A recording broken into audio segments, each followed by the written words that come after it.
Welcome to the Clipper Shack's Q&A. I'm going to show you a little trick that I've worked out.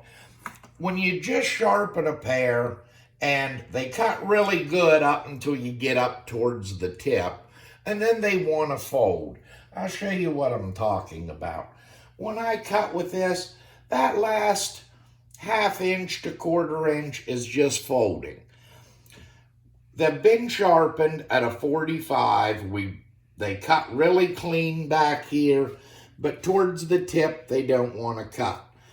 If you don't want to take the time to take these apart again, a lot of times a way to get out of this problem is just remove your arm system,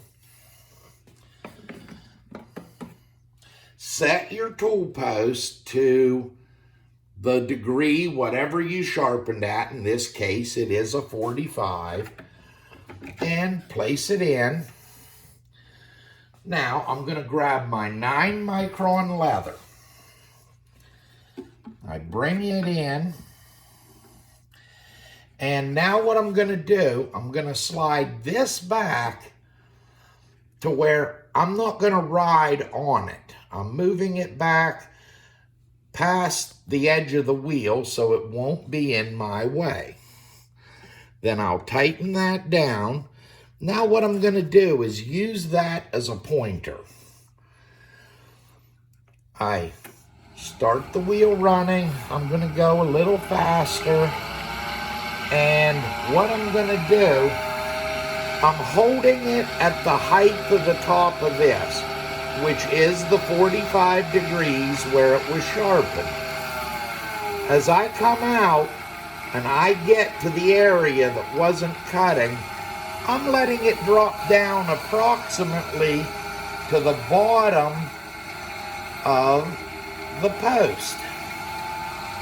And what that does, it creates that progressive angle, and about 80% of the time, it will correct the problem, and you won't have to take the shear back apart. Okay, now what I wanted to say is, remember, you have the option to take the shear apart, lock in your cam, and do the progressive angle.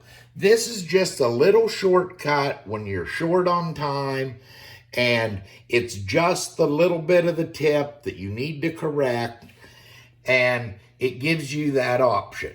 So you don't have to take the shear apart again. And 80% of the time it works.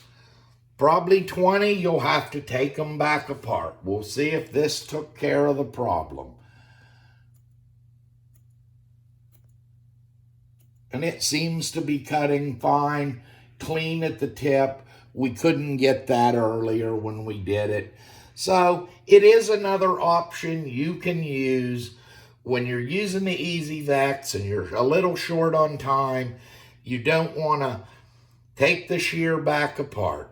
So, I'd like to invite you to like us on Facebook and subscribe to our channel on YouTube. And hopefully this has been helpful.